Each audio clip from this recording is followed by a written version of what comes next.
Бишкек шаарды кеңешке атсалышып жаткан 14 партиянын тизмеси. Таза Кыргызстан саясий партиясынан тизмеде жалпы 69 талапкер көрсөтүлгөн. Актив саясий партиясынан тизмеде 70 талапкер, Улуу Кыргызстан саясий партиясынан 80 талапкер, Республика Ата-Журт саясий партиясынан 80 талапкер, Кыргызстан Жашылдар саясий партиясынан 96 талапкер кирген.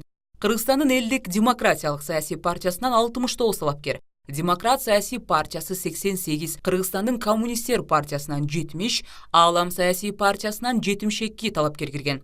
Кыргызстан саясий партиясынан 86, Мекеним Кыргызстандан 95, Өнүгүү Прогресстен 93 талапкер көрсөтүлгөн. Жаңы Доор саясий партиясынан 71, ал эми Кыргызстан социал-демократтар саясий партиясынан 76 талапкер кирген. Жалпысынан шаарды кеңештеги 45 орун үчүн 1115 адам күрөшөт. Ар бир партия Борбордук шайлоо комиссиясынын шайлоо фондуна 50 000 сомдон төгүштү. Бишкек шаарды кеңешке Ата Мекен жана замандаш партиялары катышпайт, бирок башка аймактардагы шайлоого катышат. 2 жыл мурун Бишкек шаарды кеңешке 23 партия катышкан. Бул ирет болсо 14 партия атсалышууда. Бул жолку шайлоо биометрикалык маалыматтардын негизинде өтөт.